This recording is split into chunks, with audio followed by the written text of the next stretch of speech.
Hello friends, praise the Lord. Today let us see chapter 41 from the book of Genesis. Okay, so we were talking about how Joseph had interpreted the dreams of the two people, the cupbearer and the baker, and how one person was resumed to the position and everything. So this person completely forgot to tell the Pharaoh about the good things about Joseph, because he just that is how people are. Once they get back to their normal position, they will forget the people who really helped them to come. But even again, this was God's plan. Okay, if God had wanted, He would have made that person remember Him. But then it took 2 years. So 2 years again, Joseph was in the prison without any complaint, without informing anybody about any problem, and just doing his duty very pleasantly. So he was in the jail for 2 years. So after 2 years, Pharaoh sees a dream. Okay, he had a dream, and in that dream, the dream goes like this. He is standing by the Nile River, where 7 cows, fat and plumpy, comes forward. Behind them, 7 ugly cows. They come, and the 7 ugly ones swallow the 7 good ones. So this is how he saw, and he was little disturbed. Then after some time, after a few days, he sees another dream, and in that dream, it is kind of the similar one, where 7 years of good grain are there. 7 years means 7 types of good grain crops were there, and just behind them in a field, 7 bad crops. 7 types of bad crops were there, and the bad ones actually swallowed the good ones. Because of the presence of the bad ones, the good ones were destroyed. So this is what he saw. So since it was kind of similar ones, he knew that there should be some meaning in it, but he was not able to understand. So he called all the courtiers and called all the magicians and explained this to everyone.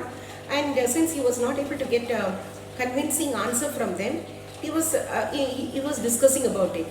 That time, the chief cupbearer, he remembered Joseph, because he said that, Pharaoh, I remember a person named Joseph who is in the prison, with whom I was also there, and I had a dream, and this is how he interpreted all this, and it happened exactly, and that's why I'm here. But I completely forgot to mention to you about Joseph. I'm sorry for that. So that is the only time he is remembering Joseph, and but it was for good. And so Pharaoh said, it's okay, please summon Joseph and bring him. So Joseph was brought.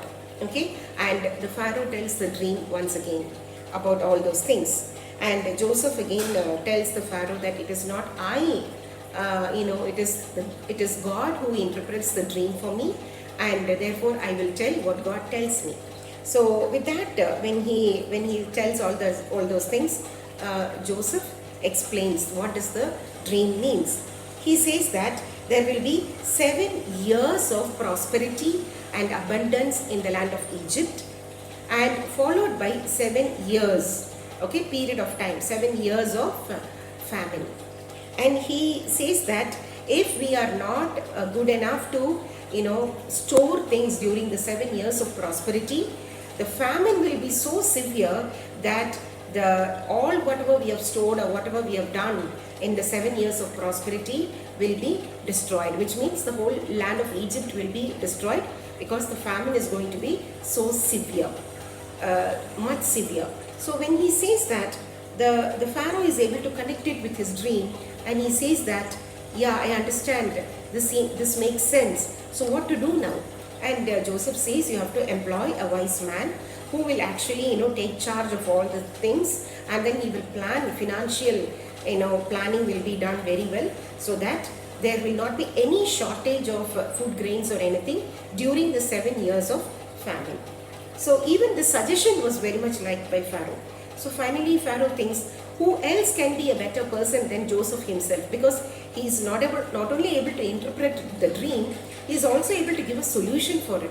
So he thought it is better to appoint him as the main in charge of the whole thing. And from there onwards, the story of Joseph takes a twist. Okay, and this pleased Pharaoh, And so Pharaoh makes him in charge of the whole land of Egypt. He keeps him next to himself. Pharaoh is like God to the people of Egypt. So next to him, that position was given to Joseph. He gave his gold ring on his finger and a gold chain, a fine linen, and he was able to go in a chariot. Okay, I mean almost equivalent to Pharaoh. So this was the level that he was raised like anything. So this one thing will definitely tell us that in whatever position we are, if we just listen to the word of God, and if God is always there with us, no matter the hardship may take some time, but then the blessings will come in multiples. It will come so much that you will be raised and lifted up like anything. The example of Joseph's story is the best example. Not only he gives the position, he also gives him in marriage to a daughter of a priest. So all this happened. So thus Joseph gets married at the age of 30. At the right time he is able to get married also. Okay, and the marriage conducted by the Pharaoh himself. And then Joseph starts doing his work, his beautiful planning. Because God was with him, he was able to get the wisdom as to how to do. So he was able to do.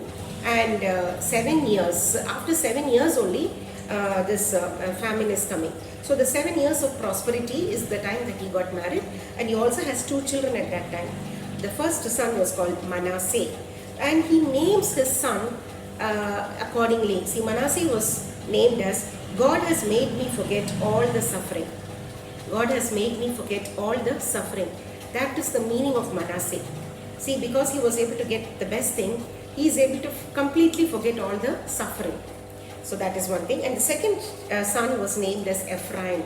Ephraim means God has made me fruitful. So in everything, right from naming the child and doing everything, he was giving the first place to God. He was always thankful for anything that has happened in his life. So he was keeping God. And when somebody is asking Joseph, will you interpret dreams? He will always say, God will help me to interpret the dream. So God was first for him at all the time. Okay, how much ever knowledgeable you are, how much ever educated you are, how much ever intellectual you are, okay, please keep God in first, and then only you will be able to enjoy the benefits of your intelligence and your education and everything. Otherwise, it will become a disaster. So God first and all the things next. That is exactly happened to Joseph. He was very thankful. So, and then came famine, the 7 years of famine. But he had planned it so well, and therefore there was always food, grains, food in Egypt. So the neighboring places where the famine also was there, they all started coming to Egypt because they knew that in Egypt there was something in plenty. So people started coming, and that is how the next part of the story takes place. Okay, in the next video we'll see the remaining 4 chapters, which very interesting life twisting things in the life of Joseph. Thank you. God bless.